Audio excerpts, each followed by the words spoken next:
Indianapolis will host the NBA Finals again after 25 years. Way too long. Woo, as the Pacers take on the Oklahoma City Thunder in Game 3.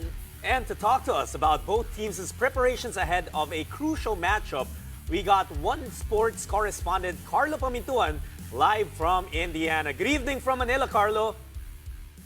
Good morning from Indianapolis. The vibe is immaculate here in the city of Indianapolis, in the state of Indiana, because they're all eager to watch the Pacers again perform in the finals. As you said, after 25 long years, everyone is excited. Lahat ng buildings may mga Pacers logos, may mga finals logos, because they're just all ready to welcome their team back from those first two games in OKC. Well, Carlo, we know that it's a day or two before actual tip-off, pero right around this time, usually the city is already going crazy with promos in restaurants and parades and all that. What have you experienced there? What's the mood of the city right now?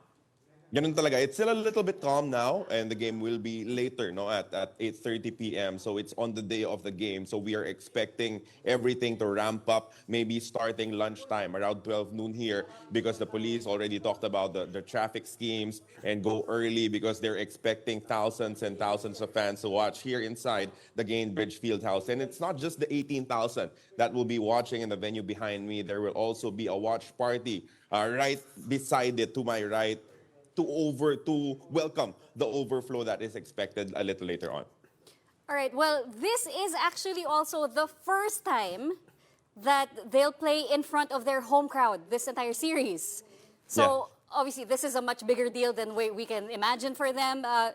Let's talk about, you know, the Pacers, and even if they're coming off a loss, what's it looking like for tomorrow's matchup? Imagine how long the wait was. It was June 16 of year 2000 when they last hosted an NBA Finals game. Back then, it was Reggie Miller and Jalen Rose and Rick Smits and Austin Crozier who was leading the Indiana Pacers going up against Shaquille O'Neal and Kobe Bryant and the Los Angeles Lakers.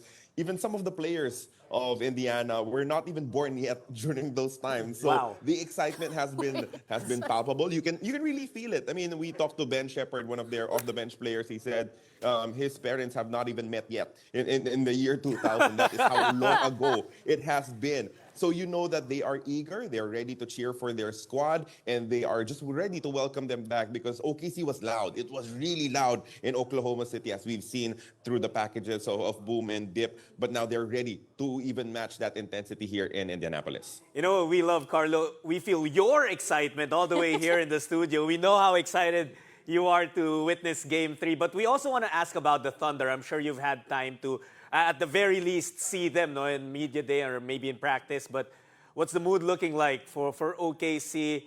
Are they confident coming into Indiana?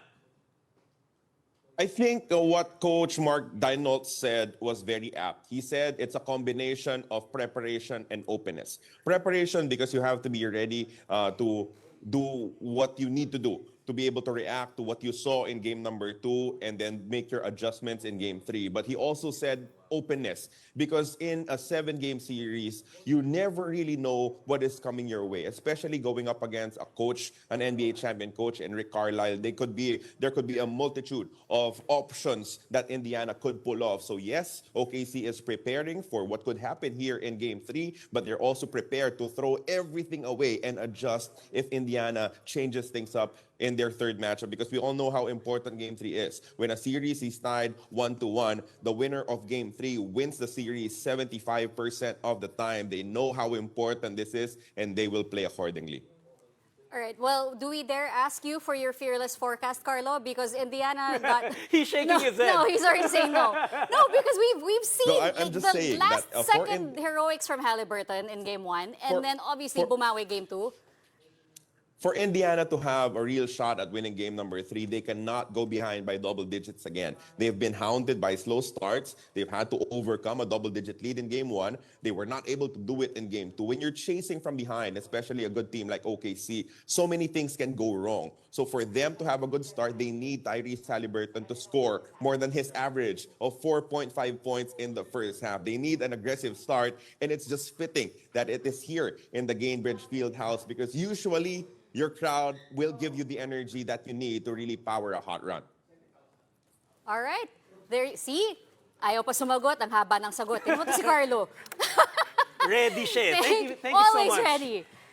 Thank you for that. That was One Sports' Carlo Pamintuan reporting live from Indiana.